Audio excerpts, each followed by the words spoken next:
para more or less, siguro ang inyong mga leaders will come with me para sa meeting nato with Mayor Michelle Abad.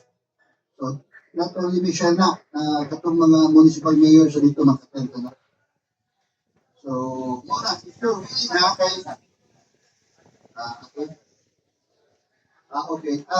Bulo naman siguro mo ang partido ni Ate Ligo is Partidong Demokratiko Pilipino laban, di ba? So, kana siya what was organized by then Nenel Pimentel, katong senador, katong kuan sa una, katong senador sa una nga nahimong is kaning pinakalabaw sa Senate kuan, speaker, no?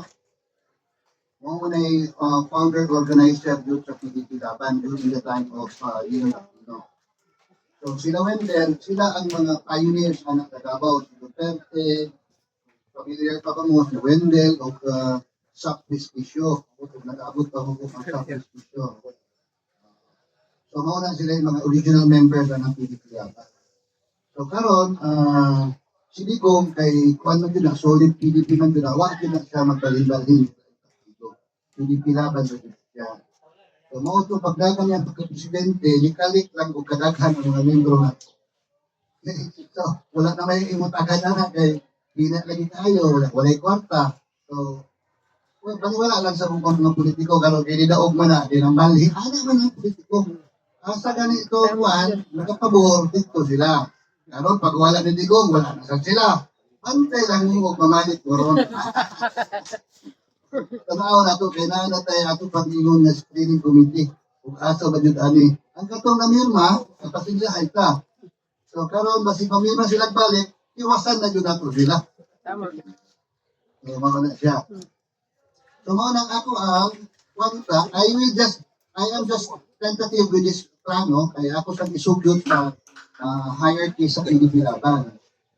Especially sa ilahang kaning chairman sa ilang membership committee. So, kay mag-PNS maguna sila basic membership seminar. So, ako plano, kung gunani lang kataghan, karon, so mas mayo pa, sabay na lang sa kadaghanan, kay para pinaglaman ako gasto. Diba?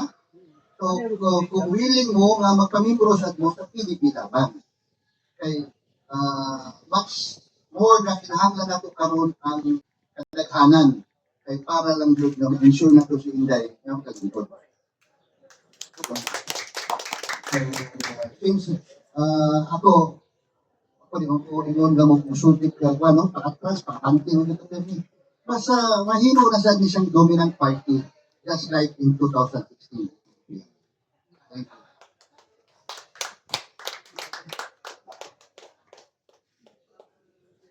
Sabutan na lang ang piyasa na. Ano mo daw?